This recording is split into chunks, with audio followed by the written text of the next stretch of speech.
നമസ്കാരം. മലയാളി വാർത്തയിലേക്ക് സ്വാഗതം. മുൻ മുഖ്യമന്ത്രി പിണറായി വിജയന്റെ മകൾ വീണ വിജയൻ പ്രതിയായിട്ടുള്ള CMRL എക്സാലോജിക് മാസപ്പടി കേസിൽ എൻഫോഴ്സ്മെന്റ് ഡയറക്ടറേറ്റ് രണ്ടാം ഘട്ട റെയ്ഡുകൾ സംസ്ഥാന വ്യാപകമായി നടക്കുകയാണ്. സംസ്ഥാനത്ത് 8 കേന്ദ്രങ്ങളിലാണ് ഇതുമായി ബന്ധപ്പെട്ട പരിശോധന രണ്ടാം തവണ ഇപ്പോൾ ED നടത്തുന്നത്. നേരത്തെ ഏതാനും ആഴ്ചകൾക്ക് മുമ്പ് മുൻ മുഖ്യമന്ത്രി പിണറായി വിജയന്റെ തിരുവനന്തപുരത്തെയും കണ്ണൂരിലെയും വസതിയിലടക്കം 12 ഇടങ്ങളിൽ ED പരിശോധന നടത്തിയിരുന്നു.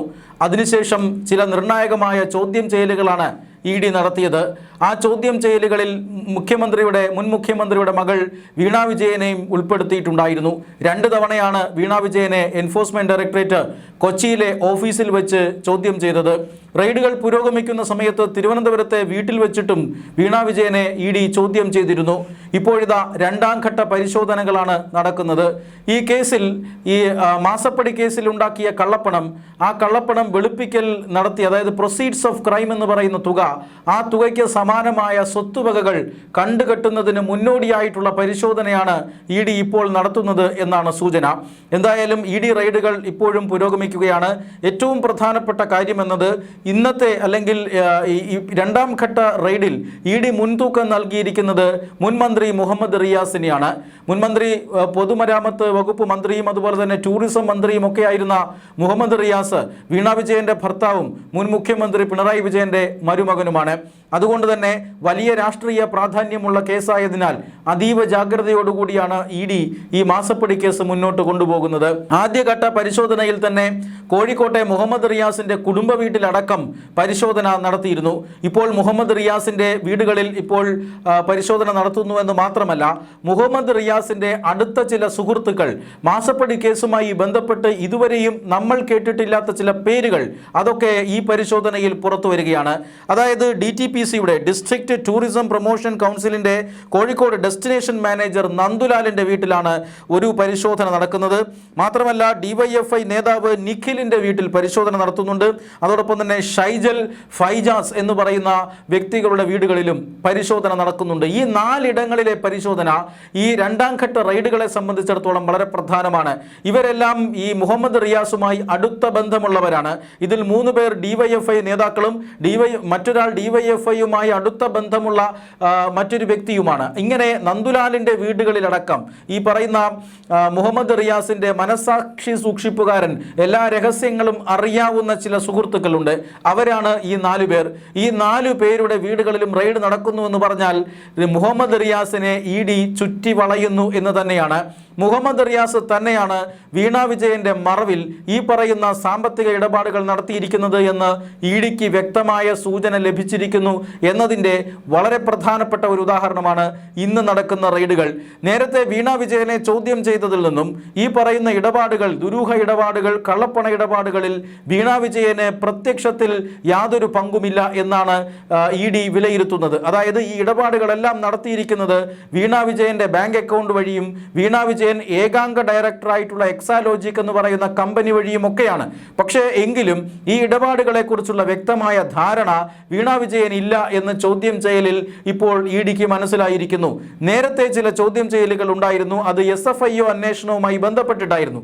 SFIO സംഘങ്ങൾ ഈ വീണ വിജയനെ ചോദ്യം ചെയ്തപ്പോൾ അഭിഭാഷകന്റെ സാന്നിധ്യത്തിലായിരുന്നു വീണ വിജയന്റെ ചോദ്യം ചെയ്യൽ. ചോദ്യങ്ങൾക്കെല്ലാം മറുപടി പറയുന്നത് വീണ വിജയന്റെ അഭിഭാഷകനായിരിക്കും. അതുകൊണ്ട് തന്നെ അന്ന് ഈ വീണ വിജയന്റെ യഥാർത്ഥ പങ്കിനെ കുറിച്ചുള്ള വിവരം SFIOക്ക് ലഭിച്ചിരുന്നില്ല. എന്നാൽ EDയുടെ ചോദ്യം ചെയ്യൽ നടക്കുന്നത് അഭിഭാഷകന്റെ സാന്നിധ്യത്തിലല്ല, നേരിട്ടാണ്. അതുകൊണ്ട് തന്നെ വീണ വിജയന് പല ചോദ്യങ്ങൾക്കും ഉത്തരമുണ്ടായിരുന്നില്ല, പല ചോദ്യങ്ങൾക്കും അറിയില്ല എന്നായിരുന്നു ഉത്തരം. കോടിക്കണക്കിന് രൂപയുടെ ഇടപാടുകൾ സ്വന്തം അക്കൗണ്ടിലൂടെയും സ്വന്തം കമ്പനി അക്കൗണ്ടിലൂടെയും നടന്നിട്ടും അതിനെക്കുറിച്ചുള്ള ധാരണ, പ്രാഥമികമായ ധാരണ പോലും വീണ വിജയന് ഇല്ലായിരുന്നു എന്നത് EDയെ അത്ഭുതപ്പെടുത്തിയിരുന്നു. അതുകൊണ്ട് തന്നെ പിണറായി വിജയനുമായി ബന്ധപ്പെട്ട അല്ലെങ്കിൽ പിണറായി കുടുംബത്തിലെ മറ്റാരെങ്കിലും ആയിരിക്കാം ഈ ഇടപാടുകൾ നടത്തിയത് ലഭിച്ചത് എന്ന് ED അന്ന് തന്നെ വിലയിരുത്തിയിരുന്നു. ഒരു ഭാഗം തീർച്ചയായും പിണറായി വിജയനെ കേന്ദ്രീകരിച്ചും രണ്ടാം ഭാഗം പിണറായി വിജയന്റെ മരുമകനായ മുഹമ്മദ് റിയാസിനെ കേന്ദ്രീകരിച്ചുമായിരുന്നു പിന്നീട് EDയുടെ അന്വേഷണം മുന്നോട്ട് പോയത്. എന്തൊക്കെ ഇളവുകളാണ്, നിയമവിരുദ്ധമായ എന്തൊക്കെ കാര്യങ്ങളാണ് രണ്ടാം പിണറായി വിജയൻ സർക്കാരിന്റെ കാലഘട്ടത്തിലും ഒന്നാം പിണറായി വിജയൻ സർക്കാരിന്റെ കാലഘട്ടത്തിലും CMRLന് ലഭിച്ചത് എന്ന ചോദ്യത്തിന് ഉത്തരം കണ്ടെത്തുകയാണ് ED. മറ്റൊരു ഭാഗത്തുകൂടി ഈ പറയുന്ന 2.8 കോടി മിനിമം, അതിൽ കൂടുതൽ തുകയുണ്ടാകും എന്ന് കരുതപ്പെടുന്നു. 2.8 കോടി രൂപ ആ കള്ളപ്പണം എവിടെ നിക്ഷേപിച്ചു എന്ന ചോദ്യത്തിന് ഉത്തരമാണ് രണ്ടാം ഭാഗത്ത് ED തേടിയത്.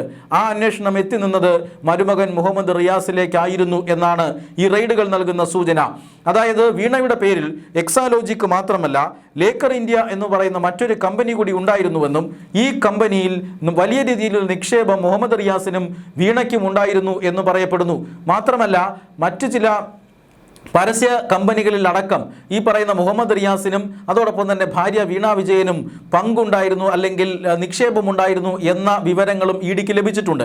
ഇതിൽ കൂടുതൽ വിവരങ്ങൾ EDയുടെ പക്കലുണ്ട്. ആ വിവരങ്ങൾ വച്ചിട്ടാണ് ഇപ്പോൾ ഈ പരിശോധന നടന്നിരിക്കുന്നത്.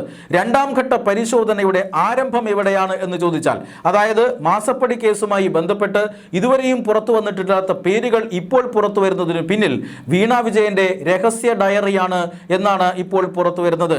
അതായത് മുൻ മുഖ്യമന്ത്രി പിണറായി വിജയന്റെ ബേക്കറി ജംഗ്ഷനിലുള്ള തിരുവനന്തപുരത്തെ വാടക വീട്, ആ വാടക വീട്ടിൽ അന്ന് നടത്തിയ പരിശോധന, ആ പരിശോധനയ്ക്കിടയിലാണ് ED ഉദ്യോഗസ്ഥർ ആക്രമിക്കപ്പെടുന്നതും ഉദ്യോഗസ്ഥർക്ക് പരിക്കുപറ്റുന്നതുമെല്ലാം. ആ പരിശോധനയിൽ നിർണായകമായ തെളിവായി EDക്ക് ലഭിച്ചത് വീണ വിജയന്റെ ഡയറിയാണ്.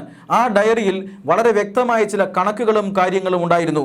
അതിലാണ് ഈ പറയുന്ന നിഖിലിൻ്റെയും മറ്റ് DYFI നേതാക്കളുടെയും നന്ദുലാലിൻ്റെയും ഒക്കെ പേരുള്ളത് എന്നിപ്പോൾ സൂചന ലഭിക്കുന്നുണ്ട്. ആ ഡയറി കേന്ദ്രീകരിച്ച് നടത്തിയ അന്വേഷണത്തിലാണ് ഇവരൊക്കെ കുടുങ്ങിയിരിക്കുന്നത്. വീണ വിജയനും മുഹമ്മദ് റിയാസിനും വേണ്ടി ചില സാമ്പത്തിക ഇടപാടുകളും മറ്റു ചില ഭൂമി വാങ്ങലുകളും അടക്കം ഈ പറയുന്ന സുഹൃത്ത് വലയം നടത്തിയിട്ടുണ്ട് എന്ന് ED കണ്ടെത്തിയിരിക്കുന്നു. അതായത് പ്രൊസീഡ്സ് ഓഫ് ക്രൈം ചെലവായിരിക്കുന്നത് ഈ പറയുന്ന 4 വ്യക്തികളിലൂടെയാണ്, അതീവ രഹസ്യമായി എന്നും ED കണ്ടെത്തിയിരിക്കുന്നു. പ്രൊസീഡ്സ് ഓഫ് ക്രൈം എന്ന് പറയുമ്പോൾ തീർച്ചയായും ഈ CMRL നിന്ന് ലഭിച്ച മാസപ്പടി എമൗണ്ട് മാത്രമാണ്. പക്ഷേ നമുക്കറിയാം മുഹമ്മദ് റിയാസ് മുൻ മന്ത്രി കൂടിയായിരുന്നു, ടൂറിസം വകുപ്പ് മന്ത്രിയായിരുന്നു.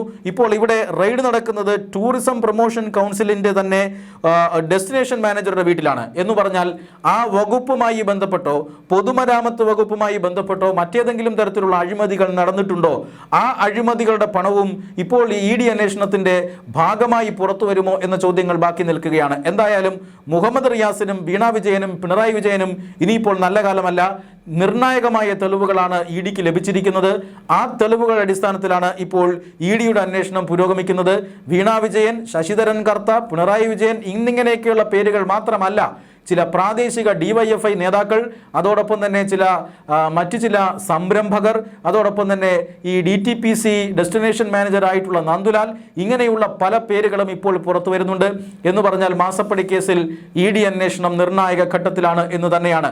ഈ പരിശോധനകൾക്ക് ശേഷം മുഹമ്മദ് റിയാസിന്റെ സ്വത്ത് വിവരങ്ങൾ, ബിനാമി സ്വത്ത് വിവരങ്ങൾ ഇതെല്ലാം EDക്ക് ലഭിക്കുമെന്നാണ് സൂചന.